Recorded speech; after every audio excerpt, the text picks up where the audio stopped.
Išsikrapštėm iš namų ir eisim mes visi dabar toj po velnių. Radau kažkokį akveduką.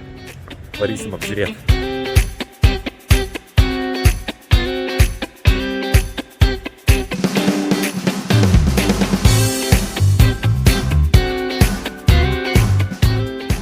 Štai mano kairėje matote 40 metrų aukščio akveduką, pastatytą XIX amžiuje.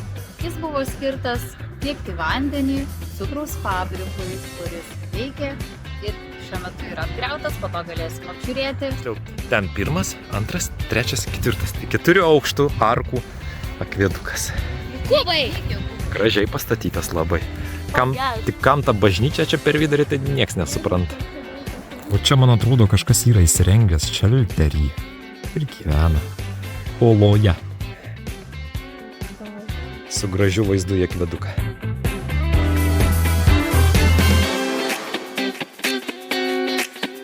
Na ką, brangieji, būkit pasveikinti atvykę į cukraus fabriką. Taip, maža smulkmena. Jis nebeveikia.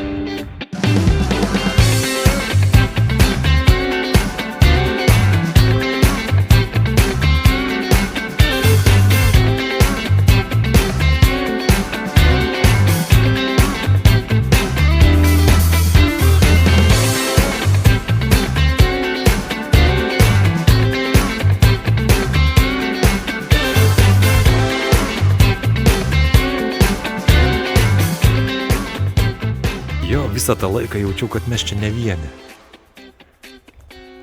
Ir akurat, kažkas čia gyvena. Užremta suplyta, kaip pas mus senoliai irgi pastatydavo grėblį ant durų, reiškia, kad nieko nėra namie. Šiaip tai šluota. Šluotą pastatydavo? Šluota. Ne grėblį, šluotą. Gerai, šluotgalį pastatydavo. O čia suplyta duris paremtos. Nėra namie. O galim čia gyventi? Šitas čia buvo cukraus ir alkoholio fabrikas.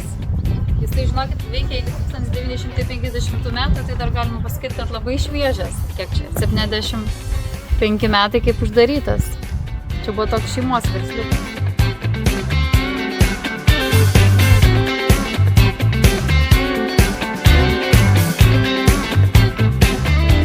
Nerijos centriukas. Visiem apžiūrėsim, kaip jūra atrodo.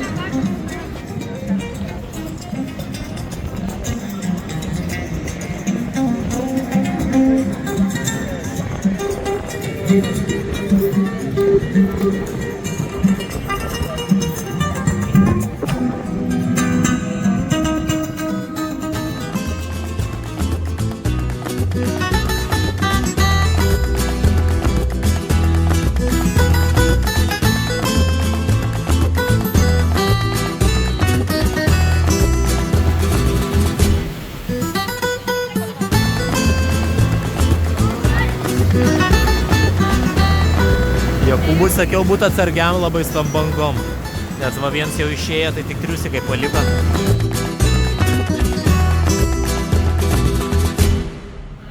Mes su Jokiu visada ant tūso užtaikam.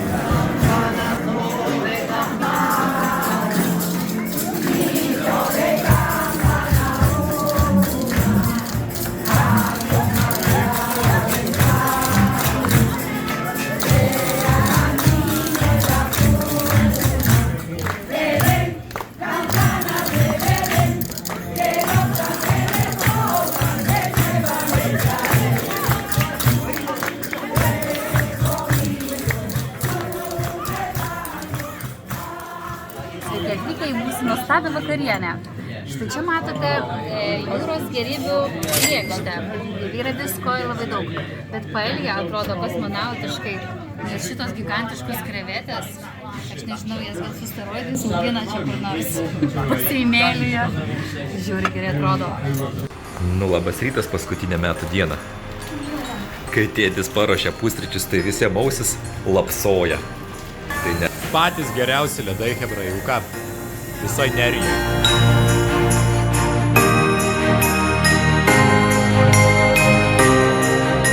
Tai už vieno kvartaliuko kitą paėmėm apartamentą. Ir čia praleisim naują naktį. Naujametę naktį.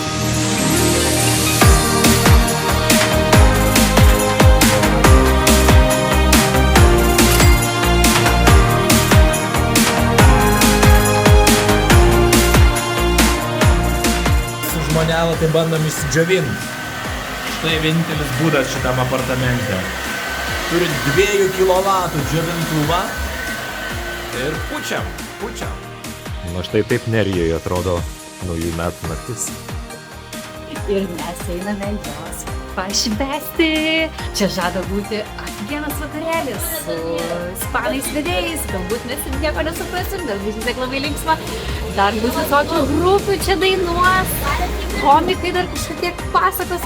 Aš kadangi maždaug pusę metų mokausi ispanų kalbos iš Duolingo, manau, kad suprasiu, kas 19 žodį tai garantuotai. Ir bus belekiek bus fejerverkų, čia bus didžiausias šou, visaip šaudys, kaip ir Santos šaudo. Ir bus žiauriai fainai.